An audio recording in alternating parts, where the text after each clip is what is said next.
one says, the American people seem to be waking up, but Congress does not. How do we get them to stop supporting these pointless wars? And I think that I want to encapsulate this in one question is, what can people in the audience do? What would you say they can do to bring this country back on the right track again? And start with you, Radley, and move around. So I'm just going to talk about the issues that sort of I cover specifically, because I do think there's a couple of very simple things people can do. Most of the issues that I cover on policing, I mean, drug war is obviously a much bigger issue, but in terms of policing, in terms of how police are used, police tactics, and also in terms of prosecutorial misconduct and prosecutorial abuse, these are all local issues that are generally decided locally. It is really, really easy to influence a local election. Nobody really pays attention to district attorneys' races. Very few people, I mean, most people who vote in those races are people who went to the polls to vote for somebody else and just happen to be down the ticket. It's really easy to influence those races. I'll give you an example. The Center for Public Integrity just put out a report a couple weeks ago, about this group. I can't remember their name. This very sort of far-right law and order group. And this group has been able to defeat judges and city council people, local officials across the country, just by coming in and buying like 1 or 2 commercials or a couple of newspaper ads describing these people as, soft on crime. I know one particular judge actually on the Mississippi Supreme Court who was actually the only judge in the Mississippi Supreme Court who was voting the right way on this forensic scandal that I've been reporting on for about 10 years. And he was beaten because these guys came in and they called him a defender of child murderers. And actually one of the cases they mentioned, that case is actually about to be overturned. The conviction's about to be overturned. But the fact that this group can come in with very, very little money and alter these races, to me suggests that another group could come in, a more forward-thinking group, and alter these races as well. I mean, there are super PACs for every possible issue you can possibly imagine. There's no super PAC for civil liberties. Like, nobody's targeting district attorneys who abuse their power or sheriffs who abuse their power. And those races are very, very easy to influence. It wouldn't take a whole lot of money. It wouldn't even take a whole lot of activism. It happened successfully, I think, in the right way in Brooklyn, where the longtime 30-year prosecutor, who nobody even ran against because everybody just assumed his election, his re-election was a foregone conclusion. A few people got together and decided this guy's abusive. He's, put innocent people in prison. They got him beat, and the new prosecutor who's taken over since is now undoing the 30 years of damage that his predecessor did. This case in Colorado, there were 2 judges who, when they were prosecutors, withheld exculpatory evidence in the conviction of a guy named Tim Masters, who was released after 20 years. They were judges by the time the courts found out that they had withheld this evidence and this guy was released. A few activists got together. They were up for retention. Colorado's they don't have judge elections, but you vote on whether the judge should be retained. And they put together a very sort of bare bones campaign to get these judges kicked out of office, and it worked. I mean, so on the very local level, on a lot of these criminal justice issues, it would be very, very easy to have some influence. It wouldn't even take money really. I mean, it just takes some activism, getting the word out. People vote for the DA because they've always voted for the same DA, or they vote for the sheriff because they've always voted for the same sheriff. You give them a reason not to vote for someone. It isn't hard to convince them. So that's what I would say, at least at the local level.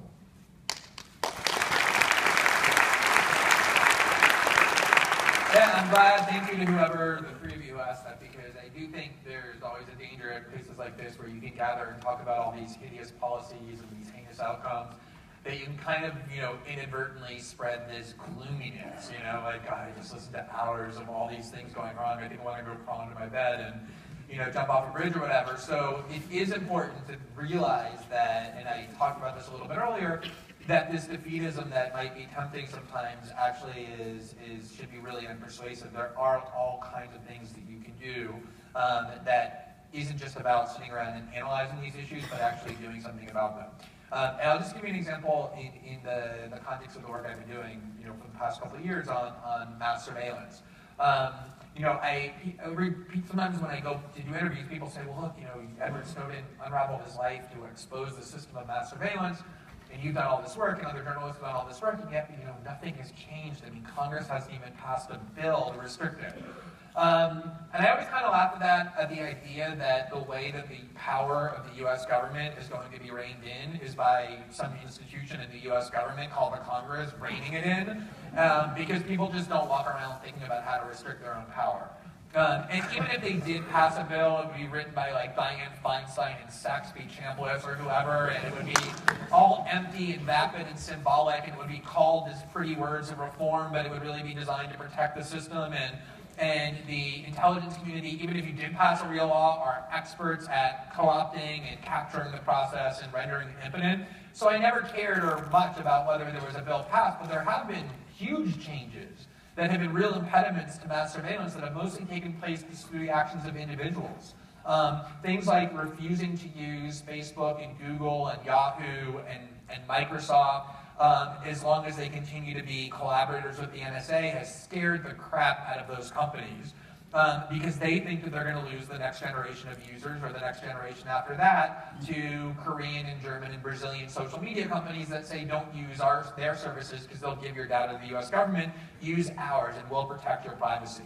And so because of this consumer demand, these companies are now embedding into the latest iPhone or the latest releases genuinely impenetrable encryption systems that prevent them, even if the government demands it, from invading the privacy of their users. And it has really scared the US and British governments that there is now a serious electronic wall between them, their prying eyes and what people on the internet are doing. Or people just on their own using encryption or using browsers that let you remain anonymous have really made mass surveillance much more difficult, and those are way more effective changes than any bill that Dianne Feinstein might endorse.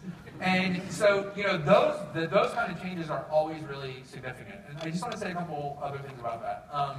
One is, sometimes people will say, we're sitting around talking a lot about issues, but we're not really doing anything about them. There's this distinction between talking and doing.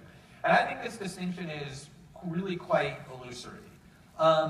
Don't underestimate the power of reason and the power of information and what it means when you try and persuade other people to think certain things or to be aware of certain things. It really has spawned all kinds of fundamental change throughout history more than anything else.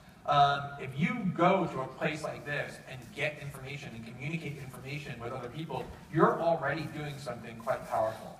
And one of the biggest causes for optimism, I think, is that the internet, has been this promised technology for so many years. It's finally fulfilling its promise where if you want to reach large groups of people, you no longer need to go to work for NBC News or apply to the New York Times or the Washington Post and accept all the constrictions and rules that come with working there. You can go online and just communicate directly with all kinds of people. You curate your own news for your friends. Be the kind of person who's just really assertive and even annoying about disseminating information. You don't need large media outlets to do it. The internet has really given you that power in your own hands, and you should use it. And the last thing I want to say is, and I touched on this a little bit earlier about working with Edward Snowden. And I was saying this a little bit at the end, but I just want to elaborate a small amount. You don't have to be one of the people who is the extreme example, risking arrest and fire hosing in order to defend the civil rights movement, or setting yourself on fire. Don't do that. Even though it contributed to the Arab Spring, or unraveling your life and subjecting yourself to felony charges the way Edward Snowden did. Especially if you're young, you're in college, but even if you're a working professional, you have choices that you have to make every single day about what your values are and what role you want to play in the world. And if you get out of college with a bunch of computer expertise, you're going to have, on the one hand, companies and corporations that are offering to pay you a lot of money, like Palantir and others who work directly with the CIA and the NSA, and they'll want to recruit you to go use your skills and your resources to promote all these policies and to promote the national security state. Or, on the other hand, you can take less money and go to work for the ACLU or hacker groups that are developing privacy technology. We all have these choices every single day in our lives that actually do determine the impact that we have on the world. And I just think it's really important that you never minimize the power that you have to affect the world that you live in, and all of those choices ultimately are byproducts of the kind of function and role that you want to play as a human being.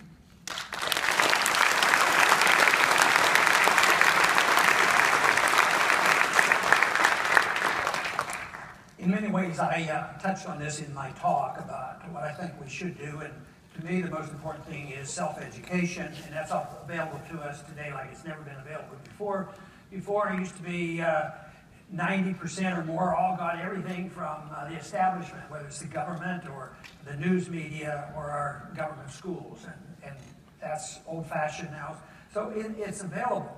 But if you're seeking the answer in less government and more liberty, this is very precise, and I think understanding is one thing. You read it and you would agree with it, but if you want to have an impact, you have to be able to take those ideas, which are very challenging, both to conservatives and liberals, to present this in a very positive way that it's a benefit.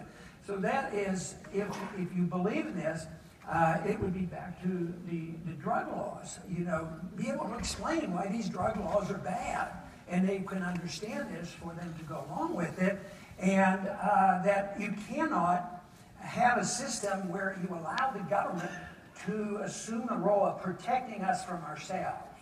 That's very important, because then they can protect us for all kinds of reasons, spiritual, intellectual, and physical, and drugs, and everything. They cannot protect us from ourselves, and we should be able to defend that. The same way in economics is if liberty is to produce a better society, we have to realize that liberty means that it applies in economic policy too, because all of a sudden if you say, well, no, that's where we need government force because we don't want anybody to fall through the cracks, and that's a cave-in, because the system we have is terrible for the poor.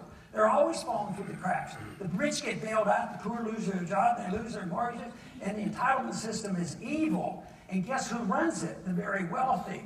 They make the money, and they get the bailouts, and we have to be able to produce, argue that case so you have a populist appeal, which will appeal to liberals as well as conservatives and libertarians. But believe me, the bottom line for me is that if you understand liberty, you're going to have less war, you're going to have a lot more prosperity, and we won't have a war on drugs because everybody will be making up their own minds about the drugs.